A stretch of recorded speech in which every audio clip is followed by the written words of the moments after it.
चंद्रयान 3 चंद्रमा पर लैंड क्या किया, तमाम जो नेता हैं उनके बयान सामने आने लगे और ऐसे भी बेतुके बयान सामने आने लगे जिसका कोई अर्थ ही नहीं निकलता। किसी ने कहा कि उस यान में जो लोग गए हैं भगवान उनको सुरक्षित रखे, किसी ने कहा कि मुझे जानकारी ही नहीं है।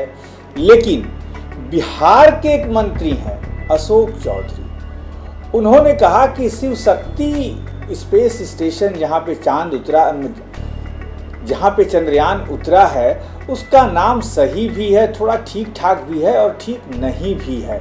आप देख सकते हैं कि पूरा एकदम भस्म लगाए हुए हैं बिहार के मंत्री हैं अशोक चौधरी और बयान दे रहे हैं। अशोक चौधरी का बयान सुन लीजिए, फिर बीजेपी के एक सांसद का बयान आपको सुनवाएंगे। वो तो अशोक चौधरी से भी 2 कदम आगे निकल गए हैं। पहले अशोक चौधरी को सुनवा दें। नाम तो कोई भी हो सकता है, जहां लैंडिंग पॉइंट हुआ है उसको कोई भी नाम दिया जा सकता है, और अगर शिव शक्ति नाम दिया गया तो हम समझते हैं कि ना बहुत अच्छा है ना बहुत बुरा है, ठीक है।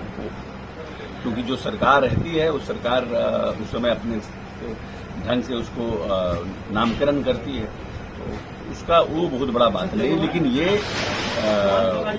अगर प्रधानमंत्री जी श्रेय लेना चाहते हो चंद्रयान का लैंडिंग का, तो फिर फेलियर का कौन लेगा? इसके पहले तो फेल भी कर गया था ना। इसलिए साइंटिस्टों की ये पूरी तरह से जिम्मेवारी है और उसके लिए उनको शुभकामना है और उसके लिए उनको पूरी तरह से बधाई है। तो ये थे अशोक चौधरी। इस खबर को दिखाने का तात्पर्य ये है कि नेता यानी कि अखबारों को देखते नहीं हैं, सिर्फ वो अपने मतलब की न्यूज देखते हैं, राजनीति की न्यूज देखते हैं। देश में क्या हो रहा है, क्या समस्याएं हैं, इससे कोई नेताओं को मतलब नहीं है। चंद्रयान 3 के लैंड करने के बाद यही देखने को मिला देशवासियों को। तमाम नेताओं के बेतुके बयान, यदि वो हम सारे बयान आपको दिखाने लग जाएं तो घंटों लग जाएगा। ये हम गिना हुआ 2 सिर्फ नेताओं के बयान दिखा रहे। एक बिहार सरकार में मंत्री हैं और दूसरे भाजपा के गोंडा से सांसद हैं बृजभूषण शरण सिंह, जो रेसलर मामले में आपको याद होगा उनके ऊपर जो है केस चल रहा है। उनका बयान तो अशोक चौधरी से भी 2 कदम आगे है।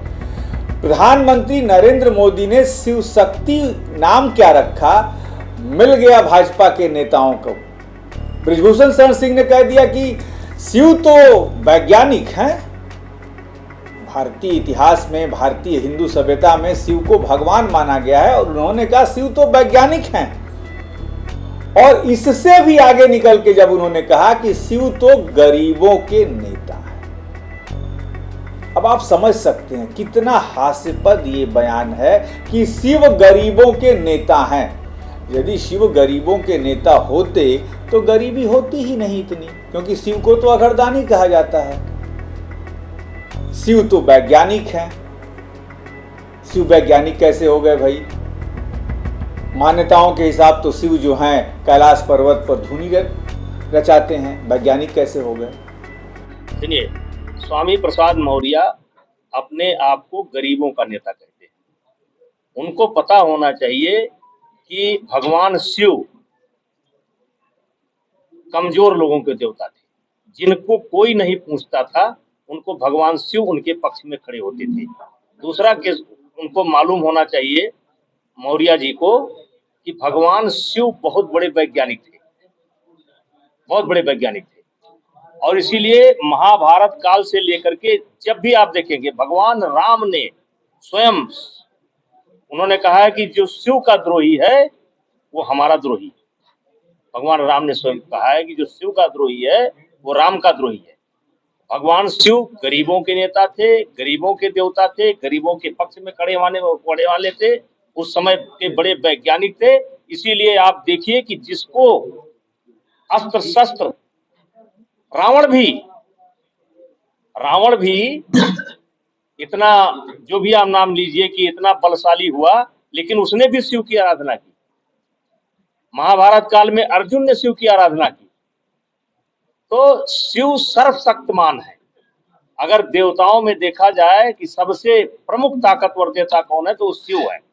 तो ये दो बयान दिखाने का मकसद ये था कि नेताओं के जो बेतुके बयान आ रहे हैं उससे बिहार ही नहीं देश की जनता भी देख रही है कि हमारे नेता कितने पढ़े लिखे हैं। और आपको याद होगा इसी पर 2 दिन पहले चिराग पासवान ने एक बात कही थी कि नेताओं को कम से कम ग्रेजुएट निश्चित तौर पर होना चाहिए, पढ़ा लिखा निश्चित तौर पर होना चाहिए कि हमारे वैज्ञानिक क्या कर रहे हैं, हमारे डॉक्टर कौन सा शोध कर रहे हैं, हम उसकी जानकारी लें, हम उसे अपने देश की जनता को बताएं, अपने राज्य की जनता को बताएं।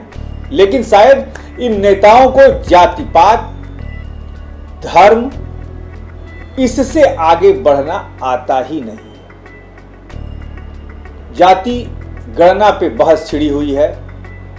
अब देखना यह है कि ये नेता देश के बारे में कब सोचेंगे, कैसे इन बेतुके बयानों से बाहर निकलेंगे, क्योंकि देश युवा पीढ़ी का है और देश की युवा पीढ़ी इन नेताओं के एक एक बातों पर नजर रखे हुए है। ऐसी तमाम खबरों के लिए आप बने रहिए हमारे साथ, हमें दीजिए।